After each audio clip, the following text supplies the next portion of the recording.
Rawi? Rawi, halika nga dito. Ano ka bang bata ka? Ang dami kong inutos sa'yo, wala kang ginawa. Ang daming hugasin dito. Kanina ko pa inuutos sa'yo to, wala ka na naman na trabaho. Puro ka na naman mamaya. Hindi naman para sa akin itong ginagawa ko, para sa'yo to, para matutunan mo lahat ng mga trabaho dito. Para pagtanda mo, alam mo na to. Asan ka naman bata ka? Rawi, bumaba ka nga dito, napakatamad mo talaga. Ano ba yun, Nay? Sigaw kayo ng sigaw. Kala nyo palagi hindi ako naglilinis sa bahay na to, ah. Diba sabi ko sa'yo, mamaya na ako magugas ng plato. Tamang nagsiselfon pa ako eh. Ano, diyan ka magaling bata ka eh. Wala ka nang ginawa kundi mag-cellphone. Kanina pa ako utos ng utos sa'yo, pero hindi mo natatrabaho lahat ng mga inuutos ko sa'yo. Pag ganyan ka ng ganyan, pagtanda mo, walang mangyayari sa buhay mo. Ano, ganyan ka na lang? Puro katamaran na lang ang gagawin mo?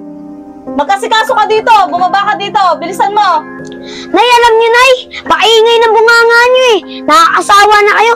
Dapat na lang, maalis na nga ako dito. Nay, simula ngayon, Nay. Wala ka nang mawapagalitan. Aalis na ako dito sa bahay na to. Diyan ka magaling eh, ang sumagot-sagot. Saan ka na naman pupunta, bumalik ka nga dito. Paano ni Nanay, di ako mabubuhay mag-isa. Simula ngayon, wala na makikialam sa akin. Rawi, parang mainit yata ulo mo. Oo, Kuya Juan. Mainit ang ulo ko. Nag-away kasi kami ng nanay ko eh. Kaya lumayas ako. O bakit naman kayo nagawin ng nanay mo? At bakit ka naman lumayas? Kasi Kuya Juan, palagi niyang pinapagalitan. Kaya palagi niya sinasabihan na tamad. Kaya tuloy, lumayas tuloy sa kanya. Naku, Rawi, halika nga muna rito. May kikwento ko sa iyo. Pakinggan mo yung kwento ko kung karapat dapat kang lumayas sa inyo. Sige po, Kuya Juan. Papainggan ko po yung kwento niyo. Tara na, Rawi.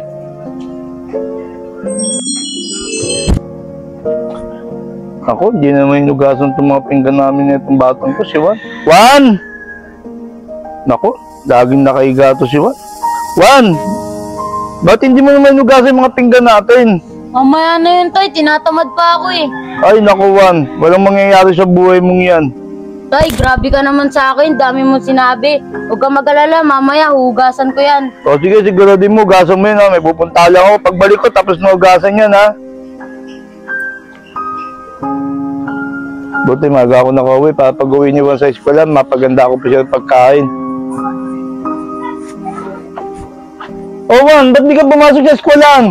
Tay, bigla po kasi akong tinamad pumasok eh. Bukas na lang. Wala naman kami ginagawa sa eskwelahan eh. Ay, naku, Juan. Walang mangyayari sa buhay mo, Juan. Pati pag-aaral, kinakatamaran mo na.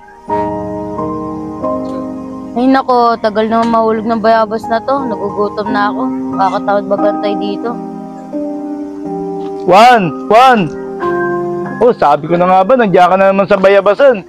What? Pinagsasaing kita, Juan, ah. Ba't di ka pa nagsasaing? Tay, mamaya na ako magsasaing. Inaantay ko pa yung bayabas. Ang tagal kasi mahulog nito eh. Ay, naku, Juan. Paano mo makukuha yung bayabas eh kung di mo kukunin yan? Napakatamad mo talaga, Juan. Kami ng nanay mo, hindi naman kami ganyan. Sumunod ka na para makapagsaing, ha? Juan! Ibili mo nga akong gamot yung butika. Ito yung pera ko.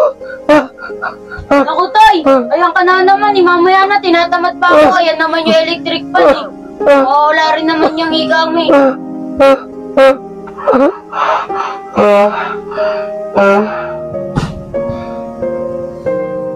Tay! Tay! Ano nangyayari sa'yo, Tay? Tay! Tay! Kuya Juan, maraming salamat po talaga sa kwento niyo ha. O paano po Kuya Juan? Uwi na po ako para po makahingi rin po ako ng tawad sa nanay ko. O sige, Rawi, ha. Sana maging aral yung kwento ko sa iyo. O sige. Sige po Kuya Juan, uwi na po ako. O sige, mag-iingat ka. Asa na kaya tong batang to? Hapon na di pa umuwi.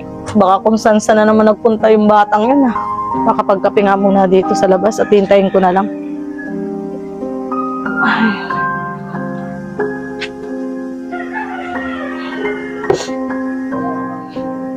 Nay, pauwi na ako, Nay. Sana mapatawad niyo ako. Nay! Nay! Rawi, anak! Nay, patawarin niyo po ako. Simula po ngayon, lahat po ng iutos niyo, susundin ko na po. Nay, pangako po, Nay. Di ko po kayo sasagot-sagutin pag nagagalit kayo. Hindi naman ako nagagalit sa iyo, anak. Salamat at umuwi ka ng bahay.